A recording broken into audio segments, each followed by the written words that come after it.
So plenty to celebrate for Rose Zhang these days, including her birthday. She just had a birthday last week, turning 21 years old. She said hashtag legal, and that she is. So lots of good vibes for Rose Zhang as she comes into the week here at Sahalee. And speaking of Rose Zhang, we're so pleased to welcome her into our Golf Central set. Rose, first of all, happy birthday. and congratulations on the win at Cognizant. I haven't seen you since then, but how would you describe the game and the emotions coming into this week's major championship? Yeah, the journey's been incredible. There's been slight hiccups in between my Cognizant win and now, but I feel like, you know, body's feeling really good and I'm in a really good mindset into this week. I played a couple rounds here at Sahalee already, and, you know, it's very demanding off the tees, and you really just have to commit to every single shot you're hitting out here. So I think overall that's kind of my main goal coming into the first couple rounds here. Well, you said you've played, and also, you know, just taking a look, it seems very narrow, you know, it's absolutely tree line. How do you feel that Sahalee would set up for your game? Yeah, I think, you know, as long as I'm really confident with my golf swing, I'll just put 100% commitment into every single shot, and you know, hopefully the results come out. But I've played kind of tree-line golf courses before in college, and it's definitely an acquired kind of golf course that you have to get used to. But I've played pretty well in those events, and hopefully this week shows the same. But it's really pretty out here. I think I'm just going to admire the trees every single time I walk through the fairways. But we're going to be walking in a straight line, that's for sure. Rose, last year at Baltusrol, it was electric on the ground when you were in contention. I'm wondering how much you feed off of that, and does it ever distract you? No, I think that I really felt the energy, and it really encouraged me, gave me a little bit of an adrenaline pump going into the last couple holes, especially in that final round. I love having crowds out, and I think that they're really just encouraging like spectators. Everyone loves the game, and it's just such a good environment for all of us players to be in. But I think the biggest thing is I have a lot of fun. And yes, it may be a little bit extra noise, but it's nothing that I think any of these players can't handle. You mentioned that there have been a couple of hiccups since Cognizant. Of course, you got sick at Mizuho and you weren't able to defend your title, which was very disappointing for you. And then the U.S. Women's Open presented its own set of challenges at Lancaster Country Club. What were the big takeaways in terms of learning from the U.S. Women's Open specifically?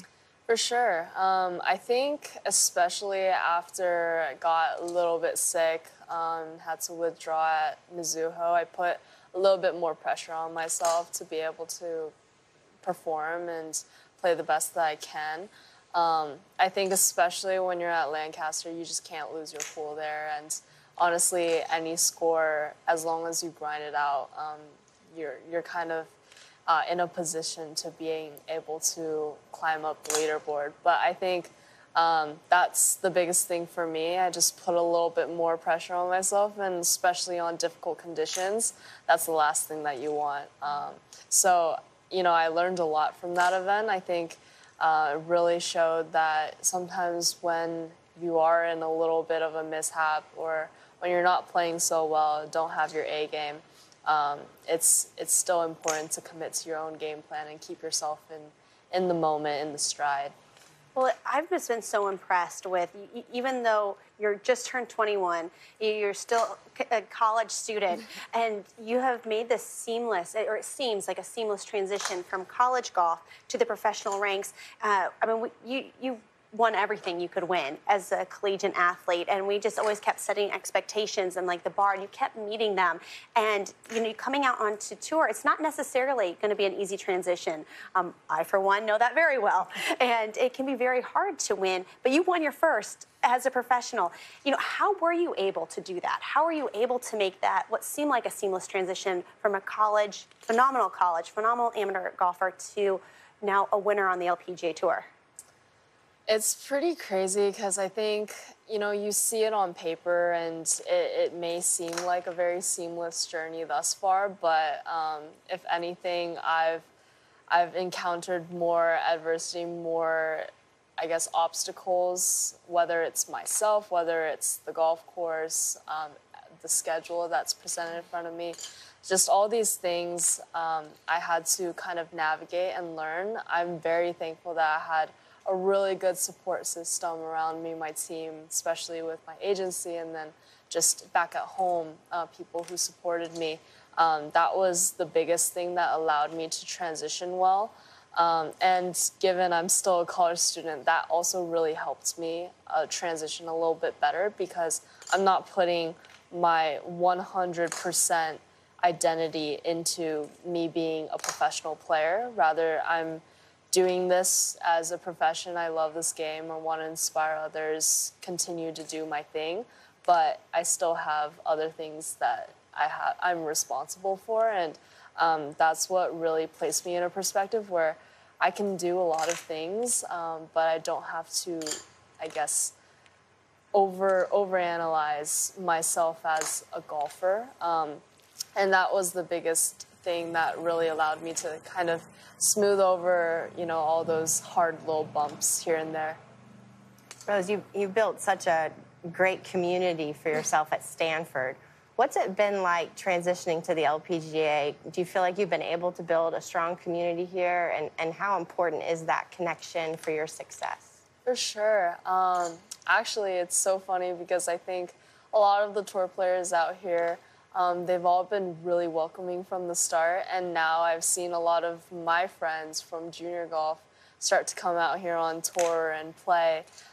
So it's just been really fun to be able to interact with all these players, and we all know how difficult the game is, so being able to really connect with each other, even when we're off the golf course, has been something really special, and I'm really glad that, you know, the LPGA and the overall community has been just really, I guess, kind and thoughtful, generous to what everyone's going through. So the competition has been so great. You know, I'm playing against the best in the world, and everyone else knows that, you know, they're in it to win it, but at the same time, we're all people that like to play the sport for fun. Yeah, and speaking of coming into this week wanting to have fun, not put much pressure on. Of course, you're trying to win a major championship, but there's also this this parallel storyline with the Olympics. And depending on what happens this week, you could possibly become an Olympian. Is that something that you've grown up thinking about, dreaming about? Where does that rank in terms of something that you would like to achieve as a professional? 100%. I mean, it's not really something that I was able to think about when I was younger. Just because I didn't even think of myself as a professional player until, you know, I got to college and started playing a little bit better.